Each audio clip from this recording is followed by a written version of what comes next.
Hi, my name is Dr. David Campt. I'm with Americans Listen. I want to tell you about what we did over the inaugural weekend. On the Friday of the inauguration and the next day, we deployed about 5 or 6 listeners each day out to the mall as well as to New York Avenue Presbyterian Church, Lincoln's Church, 2 blocks from the White House. Our goal was to conduct short 10-minute interviews with Americans who had come to Washington so we could hear from them about questions like, what needs to happen so that the nation comes together? What are the lessons we can learn from the election? Or what are some misunderstandings that each side has of the other? This next piece is about one of the questions that we asked people, which was, what are misunderstandings that the other side has of people like you, and what are misunderstandings that people on your side had about the other side? I was going to say, I thought that some of the revealing questions were, with the one Trump supporter I interviewed, would reflect on the other side. So what stereotypes does your side have about the other side? So when I asked the first question, what are stereotypes people have about you? Like 20, right off the top of his head. We're a racist, we're xenophobic, we're whatever, you know. And when I flip the question around, he's like, oh yeah, totally, we have stereotypes that aren't true. Godless. Sure is. And it was really interesting because He didn't have many specifics. It really couldn't come up with them.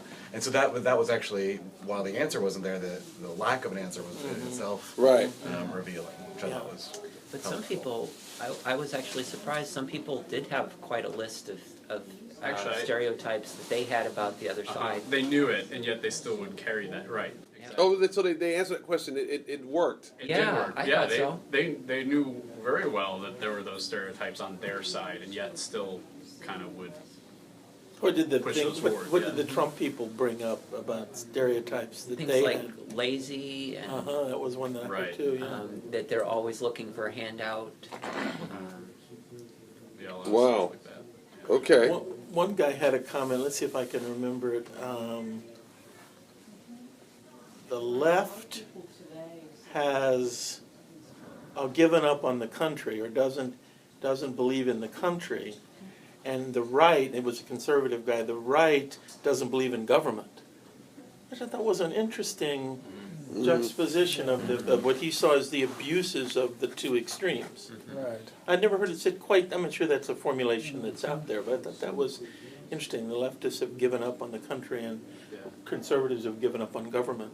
There was a similar one that I heard where they were saying that one of the misconceptions, like the left essentially didn't want people to do well or something like that, and they were saying, well, like, no, I realize that like everyone wants to rise. It's just kind of the abuses at this very kind of small percentage, but they knew that there was this larger stereotype of like that, somehow the left hates everyone doing well or something, something like that. So they knew. How did the race question do? Thank you so much for listening. We look forward to our next release of information about what we learned on this exciting project.